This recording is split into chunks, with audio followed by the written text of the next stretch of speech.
বুখারী শরীফ হাদিস নম্বর 3096। আবু কুরায়ব ও মুসা ইবনে হিজাম রহমাতুল্লাহ আনহু আবু হুরায়রা রাদিয়াল্লাহু তাআলা আনহু থেকে বর্ণিত।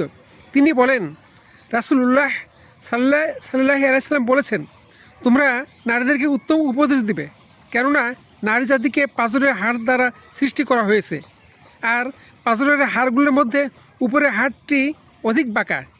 তুমি যদি তা সোজা করতে চাও তাহলে তা ভেঙে ফেলবে, আর যদি ছেড়ে দাও তাহলে সবসময় তা বাঁকাই থেকে যাবে। কাজেই নারীদের ব্যাপারে আমাদের উপদেশ গ্রহণ করো।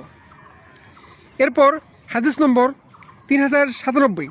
ওমর ইবনে হাফস রহমাতুল্লাহ আনহু আবদুল্লাহ রাদিয়াল্লাহু তাআলা আনহু থেকে বর্ণিত।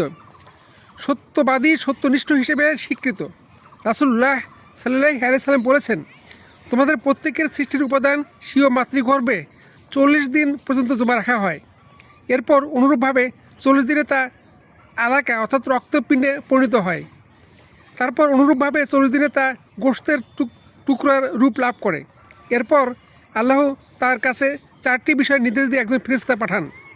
সে তার আমল, মৃত্যু, রিজিক এবং সে কি পাপী হবে না পুণ্যবান হবে এসব লিখে দেন। তারপর তার মধ্যে রূহ ফুঁকে দেওয়া হয়। ভূমিষ্ঠের পর এক ব্যক্তি একজন জাহান্নামীর আমলের ন্যায় আমল করতে থাকে, এমনকি তার ও জাহান্নামের মধ্যে এক হাতের ব্যবধান থেকে যায়।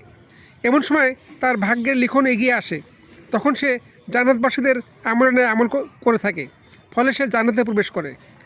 আর এক ব্যক্তি প্রথম হতেই জান্নাতবাসীদের আমলের অনুরূপ আমল করতে থাকে, এমনকি শেষ পর্যন্ত তার ও জান্নাতের মাঝে মাত্র এক হাতের ব্যবধান থেকে যায়।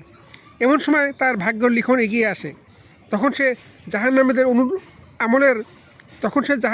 আমলের অনুরূপ আমল করে এবং পরিণতিতে সে জাহান্নামে প্রবেশ করে।